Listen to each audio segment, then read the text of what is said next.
لو قلتلك إنه الجهاز بيدعم 120 فريم وبيجي مع شاشة مبهرة وبطارية 6000 ملي أمبير وشاحن 90 واط، والأهم من هيك التسعيرة اللي بتيجي للجهاز، واللي يعتبر صفقة قوية جدا، ولكن أكيد رح يكون تنازلات في الجهاز وفي كم عيب رح نحكيهم في فيديو اليوم. طبعا جهاز البوكو اكس 7 برو. البوكو اكس 7 برو يعتبر ترقية للجهاز بوكو اكس 6 برو، ودايما الإصدار الجديد بيكون فيه تحديث ببعض المميزات، لكن البوكو اكس 7 برو اجا بتغيير 180 درجة. ما له مجرد تحديث من إصدار لتاني، لأنك رح تمسك جهاز من فئة بعيدة عن فئة الإكس. بالفيديو هذا رح تعرف كل شي عن بوكو إكس 7 برو، وهل ممكن إنه يكون جهازك في عام 2025. خلينا بقى نروح للإنبوكسينج تبع البوكو إكس 7 برو. وأول ما بتفتح العلبة رح تلاقي دبوس الشريحة والكتيبات الورقية المتوفرة داخل العلبة، وبيت حماية من جلد اللي بالنسبة لي رح يكون أفضل من البلاستيك العادي. شاحن اللي رح يكون داخل العلبة رح يكون قدرة 90 واط، وهي شغلة كتير حلوة. والشاحن هون من نوع تايب سي. واخيرا البوكو اكس 7 برو. هاي كانت المحتويات الموجودة داخل العلبة، وهلأ خلينا نروح للتصميم، وراح نحكي عن التصميم بشكل عام، وراح تلاقي الفرق بينه وبين الإصدارات الموجودة قبل هاد. النسخة اللي معي من اللون الأسود، وبتجي بتدرج من اللون الأسود إلى اللون الرمادي، أو بتقدر تقول عليه جزء لامع وجزء غير لامع، لأن الموبايل مقسوم إلى لونين، يعني مو بس تدرج ألوان يعني. وبصراحة التصميم يعني مختلف وعجبني شخصيا. طبعا اللون الأسود عكس هالمرة عكس الألوان الباقية، يعني اللي بنصحك فيه أنا إنك تشتري اللون الأصفر مع تدرج إلى اللون الأسود أو اللون الأخضر، راح يكونوا أفضل من اللون الأسود، وما راح تواجه معهم مشكلة التبسيط. حتى لو معك اللون الأسود يعني البيت تبعه راح يحل لك هاي المشكلة. الموبايل هون بيجي من الخامات البلاستيكية بالكامل، بس تدويرة الكاميرات تجي معدنية. نسخة تانية متوفرة على إنها تكون من جلد اللون الأصفر. مسكة الموبايل بالإيد كويسة جدا وما راح تلاقي معها أي مشاكل. وسمك الجهاز هون 8.3 مليمتر، سمك كتير محترم، خصوصا مع بطارية بتجي 6000 ملي أمبير، وكمان في نسخة بتجي للهند 6500 ملي أمبير. وزن الجهاز بكون بين 195 جرام إلى 199 جرام، وزن كتير حلو. ما تاكل هم، يعني ما راح تواجه أي مشكلة في وزن الجهاز. بالنسبة لي التصميم كتير حلو، ما فيه أي مشكلة، ونقطة التصميم طبعا ترجع لذوق أي واحد أكيد. مميز بالجهاز إنه بيجي بطبقة غوريلا جلاس 7 اي، هي أقوى مرتين لمقاومة السقوط عن شاشة غوريلا جلاس 5، وكمان أقوى مرتين لمقاومة الخدوش. هاي شغلة ممتازة جدا لحماية الشاشة، بس أكيد كمان لازم تضل أنت تحافظ على الشاشة قد ما بتحسن. وبالأسفل راح نلاقي هون سيم كارد بالنوع النانو سيم، ومنفذ تايب سي 2.0، لكن أنا كنت أتمنى إنه يعني تجينا قدرات أعلى وهي 3.0 مع مايك رئيسي ومنفذ للسماعات. وفي الجانب الأيمن بتوفر كبسة البوار مع زر خفض ورفع الصوت. وبالأعلى رح نلاقي ميكروفون عازل للضوضاء وسماعة ثانوية ومنفذ اي ار بلس. ولكن الآن المبهر في جهاز بوكو اكس 7 برو هي الشاشة. بيجي بشاشة مسطحة من حجم 6.67 انش LTPS AMOLED، وبتدعم 68 مليار لون مع معدل تحديث 120 هرتز، ونسبة سطوع عالية جدا تدعم 3200 نتس، وحساسية لمس 480 هرتز. تقنية PWM Dimming تحمي العين من الأشعة الضارة، مقدار 1920 هرتز. ومثل ما قلت لك الشاشة جدا مبهرة، وما في شي بدك إياه بالشاشة ما موجود فيها، مثل تقنية HDR10 بلس وتقنية فولد فيجن. وبتعطيك برو HDR ديسبلاي اللي بتعطيك أقوى سطوع محتاجه تحت الشمس، وكمان بتحسن التباين بين الصور الفاتحة والغامقة لتعطيك دقة أفضل يعني بالصور والفيديوهات. ما بخصوص البصمة فبتجي مدمجة بالشاشة وبتعطيك أداء سريع جدا. وبالنسبة للحماية فنحن تكلمنا عليها في بداية الفيديو، ولكن الفرق الكبير بالبوكو اكس 7 برو بين الأجهزة الأخرى هو المعالج. تقنية دايمنسيتي 8400 ألترا 4 نانومتر. لا حد علمي هذا أول جهاز بيجي بهذا المعالج، بنسختين 8 جيجا و12 جيجا رام، ومساحة بتوصل ل512 جيجا بايت. وكمان الموبايل فيه ميزة إضافية إنك تقدر تزود 12 جيجا بايت رام، وهي ميزة مهمة كتير كتير هلا. فلو انت جايب النسخة ال 12 جيجا رام وزودت لها 12 جيجا رام تانية، فراح يصير 24 جيجا رام، راح يعطوك أداء أسطوري. النسخة العالمية بتجي بطارية بقدرة 6000 ملي أمبير وشاحن بقدرة 90 واط، لكن في نسخة موجهة للهند فقط تجي 6500 أمبير بطاريتها. أداء البطارية هون ما فيه أي مشاكل، وكتير أداء أسطوري، وبتحسن تشحن البطارية من 0 إلى 100 بغضون 42 دقيقة إلى 45 دقيقة. ذاكرة الرام في البوكو اكس 7 برو LPDDR5X، وذاكرة التخزين UFS 4.0. أما عن سرعة الموبايل في الكتابة والقراءة فهو سريع جدا. بالنسبة للألعاب حقق 1650 نقطة على جيك بانش. بالنوايا المتعددة حقق أكتر من 6000 نقطة، وهذا شيء كتير مميز. وبالنتيجة هي بتكون قرب شوي لمعالجات كوالكوم الرائدة. وبالنسبة لي هذا شيء كتير منيح بالفئة السعرية تبعيته، بس يكون محقق أكتر من 1.5 مليون نقطة على برنامج انتويترو.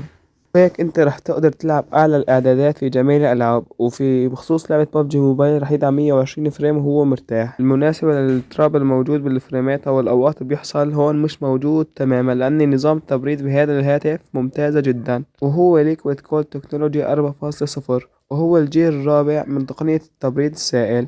استخدام أنابيب حرارية موجودة بتاخد الحرارة من المعالج وبتتبخر وبتنتقل لمناطق تانية، وهذا طبعا بيساعد على تبريد الجهاز بسرعة. وكمان بتوفر نظام تبريد خاص بالبوكو، هو 3D اي سلوب سيستم. وهذا شكل نظام التبريد الجديد للبوكو بيعمل بنظام ثلاثي الأبعاد لتوزيع الحرارة بشكل أفضل، وهذا بيساعد على منع تراكمها في مكان معين بالهاتف. وأخيرا جهاز اكس 7 برو بتوفر على مضخة حرارية كبيرة بمساحة 5000 ملم مربع، وهذا بيساعد على توزيع الحرارة بشكل أكبر. حبيت أوضح لك شوية شغلات تكنيكال، ولكن عن جد البوكو اكس 7 برو بيعطيك أداء أسطوري في الجيمنج أو أي شي بدك إياه فيه. أي جيمر بيدور على جهاز سعره منيح وبيعطيك أداء خرافي فأنا بنصحه ببوكو اكس 7 برو. أما بخصوص المالتي ميديا والوسائط المتعددة فرح تاخد تجربة قوية جدا. شاشة LTPS AMOLED بحواف رفيعة كتير رح تعطيك رؤية جميلة، كمان بتقنية ال HDR10 ودبل فيجن اللي من خلالهم رح تستمتع بمنصات السترينج. بالمناسبة نتفليكس بتدعمهم بدون أي مشاكل. كمان بتوفر للجهاز سماعات ستيريو اللي من أفضل السماعات الموجودة اللي رح تعطيك صوت خرافي. الموبايل هون بدعم دولبي ألتماس. وحكينا هلا عن المستشعرات اللي بدعمها بوكو اكس 7 برو. أول شي بتوفر على قارئ الشاشة أداء سريع وممتاز جدا، وكمان الموبايل بدعم الفيس أنلوك. بخصوص الاتصالات فالجهاز بيدعم واي فاي 6 وشبكة 5G وبلوتوث 5.3 وخاصية NFC هلا صايرة مهمة كتير، وكمان خاصية الاي ار بلاستر اللي من خلالها تتحكم بالأجهزة المنزلية. وكمان الموبايل متوفر فيه كافة الاستشعارات والاستشعار القريب، وبيدعم الجيروسكوب أكيد. أما بخصوص الواجهة ونظام التشغيل هون بيجي بواجهة OS 2.0 وأندرويد 15. مميز هون إن الموبايل بدعم 3 سنين من تحديث لأندرويد و4 سنين من تحديث لأمان. بالنسبة للناس اللي بتقلق من واجهة شاومي فالأداء هون كان مستقر وما في أي تعطيلات أو أي جليتشات. الحقيقة كان هون التنقل بين التطبيقات سهل وسلس جدا، وما في أي تقطيعات، وكان في فرق كبير بينه وبين الأجهزة الأخرى اللي بنفس السعر. لا تقل هم السوفت وير على البوكو اكس 7 برو، بس المختلف في الجهاز هذا إنه مميزات الذكاء الاصطناعي. علشان الجهاز الموبايل بيعطيك ده كومبو يديلك كده محترم كومبو في محترم في الإمكانيات، الإمكانيات، زي مثل مثلا ميزة ميزة AI AI Translate Translate اللي من خلالها يلي بتترجم بترجم أي أي نص نص موجود، موجود وبتدعم وبتدعم 29 29 لغة لغة من من ضمنهم خلالهم اللغة اللغة العربية. العربية. أو ميزة AI Summary اللي بترجم لك أو بتلخص لك أي شي بتحتاجه. كمان الجهاز بدعم مميزات لتحرير الصورة مثل ميزة AI Image Expansion، وهي بتحسن من خلالها توسع أو تكبر الصورة من خلال حجم الصورة، يعني من خلال توليد أجزاء جديدة. أو ميزة AI Razor Pro اللي من خلالها بتحسن تحذف أي شي ما بدك إياه بالصورة. طبعا في كتير مميزات تانية بس أنا رح أتركك تستكشفها بنفسك. وهلا بنروح لموضوع الكاميرات. الجهاز بيجي بكاميرا أمامية بدقة 20 ميجا بكسل بفتحة عدسة 2.2، دقة فيديو 180 لحد 60 إطار. للأسف الكاميرا الأمامية ما بتدعم تصوير 4K. كاميرتين بالخلف، كاميرا أساسية بدقة 50 ميجا بكسل سوني LYT 600 فتحة عدسة f1.5، كاميرا ألترا وايد بدقة 8 ميجا بكسل وبفتحة 2.2. والموبايل هون بيقدر يصور في دقة ال4K لحد 60 إطار في الكاميرا الأساسية. كاميرات هون بنحسن بنقول عليهم متوسطة، والاعتماد الكل راح يكون على الكاميرا الأساسية اللي بتعطيك صور ممتازة في النهار والإضاءة العالية وألوان طبيعية، ولكن أداء الكاميرا بيقل بالإضاءة الضعيفة أو الداخلية ما راح تكون كويسة مثل ما بتعطيك بالإضاءة العليا. أما عدسة الألترا وايد كان أداها مقبول لحد ما، وما راح تقدر تعتمد عليهم كتير في الإضاءة العادية أو الإضاءة الضعيفة. لكن الموبايل بحيث التطور عن نسخة بوكو اكس 6 برو راح يعطيك أداء ممتاز وبفارق كبير. يعني بالمجمل الموبايل راح يعطيك أداء تصويري كويس كتير، بس ما راح تقدر تعتمد عليه إذا كان محتواك مثلا تصوير أو بدك إياه للتصوير. ولكن كنت بتمنى إن الموبايل يتوفر على عدسة للزوم. تجربة الفور كي بالحقيقة كانت ممتازة ويعني يعتمد عليها، ولكن بالمجمل هو قدم لنا إمكانيات كتير محترمة ولو كان مقلل شوي من الكاميرات، لكن هذا كأمر شخصي بيرضيني. لأنه اللي بيهمني أنا يكون الجهاز متكامل أحسن ما تعطيني مثلا ميزة قوية جدا على حساب ميزة أخرى. كمان من الترقيات اللي حصلت لبوكو اكس 7 برو هو دعمه لمعمارية الاي بي 68 ضد الماء والغبار بشكل كامل. وبصراحة فاجأني البوكو اكس 7 برو بشغلات كتيرة وشغلات كتير أسطورية، سواء كان بالتصميم المميز والمختلف والشاشة المميزة كمان والقوية والأداء والمعالج الخرافي اللي بيعطيك 120 فريم برياحة بالببجي. طبعا أنا هاد أكتر شي بيهمني. بطارية كمان كتير كتير ممتازة و6000 ملي أمبير، تحسن تقول عليها متوازنة في ظل الإمكانيات اللي بقدمها الجهاز. دعمه كمان المعمارية ضد الماء والغبار والإمكانيات في الذكاء الاصطناعي اللي بيدعمها الجهاز. تقدر تقول عليها صفقة ناجحة وممتازة الناس اللي بتدور على موبايل بهذه الإمكانيات. طبعا يعني الموبايل قدم لك كل شيء إلا يعني في شغلة صغيرة بس من ناحية التصوير، للناس اللي بتدور على المحتوى للتصوير أو شيء يعني في أمل إنه ما يناسبون الجهاز. وسعر الجهاز بيكون $350 للنسخة 12 جيجا بايت وذاكرة 512 جيجا.